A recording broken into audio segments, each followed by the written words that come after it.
ஜப்பான்ல ஒருத்தரோட ப்ரொடக்ஷன் ரொம்பவே மக்களை பீதி அடைய வச்சிருக்குன்னே சொல்லணும். ஆமாங்க, பாபா வாங் அப்படிங்கிறது ஒரு காலத்தை தாண்டி கணிக்கக்கூடிய ஒரு மாங்கா ஆர்டிஸ்ட். ஸோ அவர் யாரு, எதுக்கு இவரு சொன்ன விஷயத்துக்காக இவ்வளோ பயப்படுறாங்க? அண்ட் இந்த விஷயம் உண்மையிலே நடக்க போகுதா? ஜூலை மாதத்துக்கு மேலே ஜப்பான் நடக்க போகிற ஒரு விஷயம் என்ன? அதனால மக்கள் எப்படி இருக்காங்க?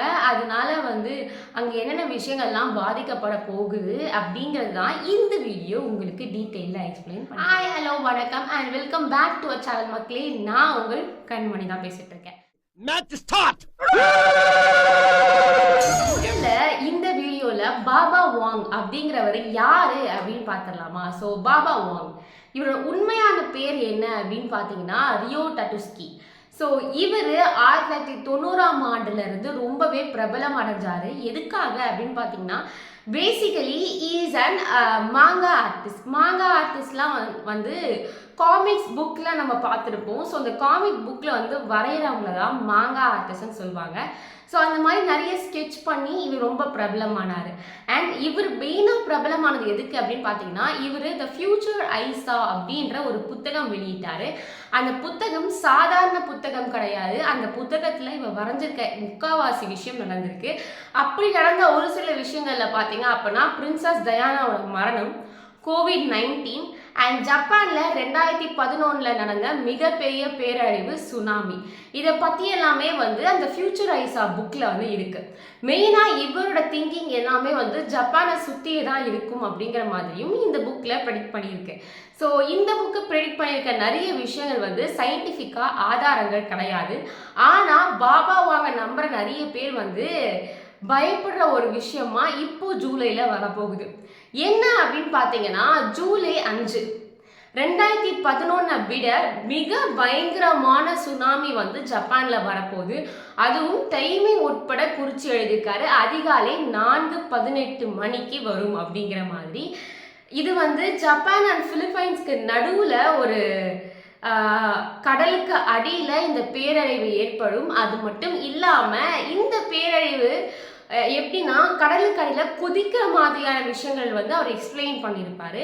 அதாவது மக்கள் எப்படி இப்போ புரிஞ்சிருக்காங்க பார்த்தீங்க அப்படின்னா, கடலுக்கு அடியில் ஒரு எரிமலை வெடிக்கிற மாதிரி இருக்கும். எக்ஸாக்டாக சொல்ல போனால் கடலுக்கு அடியில் பூகம்பம் ஏற்படும் அப்படிங்கிற மாதிரி மக்கள் ஒரு பக்கம் பயந்துட்டு இருக்காங்க.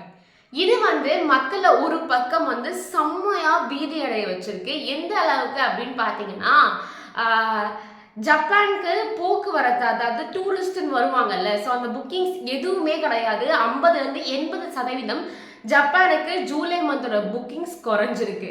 அது மட்டும் இல்லாமல் ஹாங்காங், தாய்வான், சைனாலேருந்து ஜூலை மாதம் இங்கே வர ஃப்ளைட்ஸ் எல்லாமே ரொம்பவே குறைஞ்சிருக்கு. அதாவது ஜூலை ஸ்டார்டிங்கில் புக்கான ஃப்ளைட்ஸ் எல்லாமே ஏர்லைன்ஸ் கேன்சல் பண்ணியிருக்காங்க. அதுக்கு இவங்க சொல்கிற மெயினான ரீசன் என்னன்னா, புக்கிங்ஸ் குறைவு அண்ட் மக்களோட பயம்.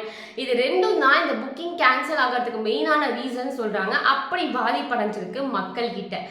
அண்ட் இன்னொரு விஷயம் அப்படி என்னன்னு பார்த்தீங்கன்னா, ஜப்பானில் இது வரைக்கும் எந்த மக்களும் வெளியேறலை அப்படின்றத அவங்களோட ஆளுநர் உறுதிப்படுத்தியிருக்காரு. அதாவது கவர்னர் உறுதிப்படுத்தியிருக்காரு. அண்ட் மக்கள் பயப்படுறதுனால லோக்கல் கவர்மெண்ட்டாக இருக்கட்டும், இல்லை ஜப்பான் கவர்மெண்ட்டாக இருக்கட்டும், அதுக்கான நிறைய அறிக்கைகளை வெளியிட்டிருக்காங்க அண்ட் வார்னும் பண்ணியிருக்காங்க. இதை பற்றி தவறான செய்திகளை பரப்புறவங்கள கண்டிப்பாக நாங்கள் ஆக்ஷன் எடுப்போம் அப்படின்றது தான் அந்த எச்சரிக்கை. அண்ட் இந்த ஒரு விஷயத்துக்கு அப்புறம் பார்த்தீங்க அப்படின்னா, நிறைய ஹேஷ்டேக்ஸ் ட்ரெண்டிங்கில் இருக்கும். பேசிக்காகவே அதில் hashtag July 5 disaster and hashtag ரியோ டாட்டுஸ்கி ப்ரொடக்ஷன் அப்படின்ற இந்த 2 ஹேஷ்டேக் ரொம்பவே ட்ரெண்டிங்கில் போய்கிட்டு இருக்கு அப்படின்னு சொல்லலாம். மாங்கா சொன்ன மாதிரியே ஜூலை 5 இந்த விஷயம் நடக்குமா, உண்மையிலே ஜப்பானில் ஒரு பேரழிவு ஏற்படுமா அப்படின்றது நிறைய மக்களிடையே பீதியை ஏற்படுத்தியிருக்கு. நிறைய பேர் அதை நம்பவும் செய்கிறாங்க.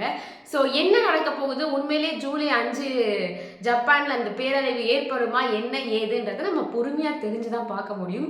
ஸோ ஏன்னா இது வரைக்கும் ஜப்பான்லேருந்து இதற்கான சயின்டிஃபிக் ப்ரூஃப்ஸ் எதுவுமே இல்லை.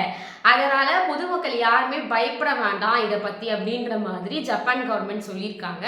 ஸோ என்ன ஏது உண்மையிலேயே அங்க பேரழிவு ஏற்பட போகுதா அப்படின்றதும், பாபாவாங்கோட இந்த கணிப்பு சரியா இருக்க போகுதா அப்படின்றதும் நம்ம ஜூலை 5க்கு அப்புறம் தான் பார்த்து தெரிஞ்சுக்கிற மாதிரி இருக்கும். அதுக்கு நீங்க பண்ண வேண்டிய ஒரே விஷயம், கண்மணி அப்படின்ற இந்த சேனலை மறக்காம சப்ஸ்கிரைப் பண்ணிக்கோங்க. கீழே டிஸ்கிரிப்ஷன்ல கொடுத்துருக்க எல்லா லிங்க்ஸுமே ஃபாலோ பண்ணி என் கூட கனெக்டடா இருக்க. அது வரைக்கும் உங்களிடமிருந்து விடைபெறும் நான் உங்கள் கண்மணி. பாய்.